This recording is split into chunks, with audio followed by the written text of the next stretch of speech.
Finalement, nous disons merci au président de la République, Félix-Antoine Tshisekedi Tshilombo, ainsi qu'au président des États-Unis, son Excellence Trump, d'avoir permis ceci. Je me suis préparée parce que c'est un event qu'on a attendu pendant beaucoup d'années. C'est une rencontre qui a été attendue pendant longtemps. Aujourd'hui, nous sommes là et nous préparions par rapport à cette rencontre de faire voir au monde entier que la République démocratique du Congo a sa face qui est la face d'attirer les investisseurs. Et le Lualaba en est le miroir, en est le laboratoire pour pouvoir attirer le monde.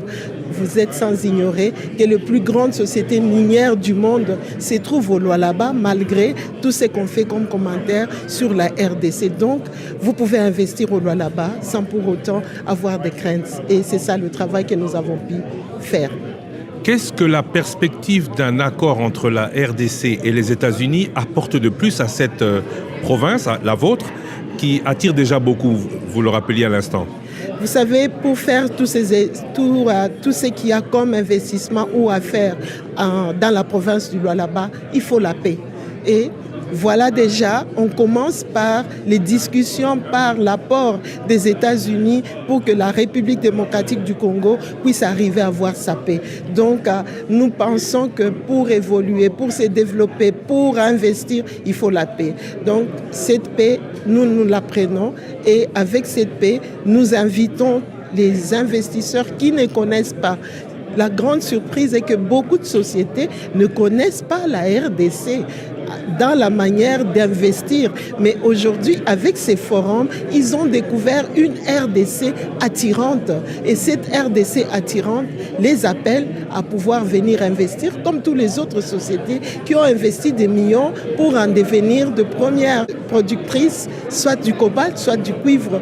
Nous avons encore 82%, tel que l'a dit le président Félix-Antoine Tshisekedi à Indaba. 82% de nos ressources ne sont pas encore explorées. Donc il y a encore à investir. Nous avons encore beaucoup de terres arables, nous avons encore beaucoup de forêts, nous avons encore beaucoup d'or que les sociétés américaines peuvent toujours s'accaparer afin d'investir dans la République démocratique du Congo et spécialement dans la province du Lualaba. Dans la province du Lualaba, où on parle beaucoup plus de mines, vous venez de dire qu'il n'y a pas que les mines. Est-ce que le Lualaba est intéressé que par ceux qui viennent pour ces mines ou le Lualaba a aussi d'autres besoins? Aujourd'hui, le Lualaba veut s'ouvrir à d'autres activités, à d'autres développements, c'est-à-dire l'agriculture. Parce que même nous, pour parler, il faut manger. Nous ne voulons plus cette agriculture qui nous permet seulement nous de manger. Nous voulons cette agriculture qui nous permet d'être de premières productrices dans le maïs, dans n'importe quoi par rapport à la végétation. Donc nous nous ouvrons aussi pour le tourisme. Tous ces miniers, on a besoin des hôtels. Donc nous appelons aussi tous ceux qui sont dans les investissements de l'hôtellerie de pouvoir venir investir au Lualaba et construire les hôtels, parce que le Lualaba a déjà un aéroport, un très beau international aéroport qui peut les accueillir. Nous voulons que cet aéroport soit accompagné par des grands buildings. Et cela est possible et faisable.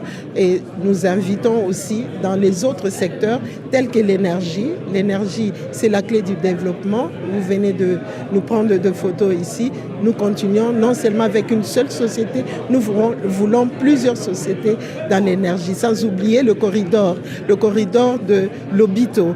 Donc, ce corridor, c'est un grand projet qui va donner du travail à plusieurs personnes, à la population, pas seulement de la RDC, mais de tous les pays qui seront des donateurs dans le fonds de ce projet. Donc, la province du Lualaba ne reste pas seulement sur les mines. La province du Lualaba s'ouvre à l'agriculture, s'ouvre au tourisme, s'ouvre à l'énergie, s'ouvre à la santé. Nous ne voulons plus que la population puisse voyager pour aller se faire soigner. Donc, ils sont tous les bienvenus pour venir investir.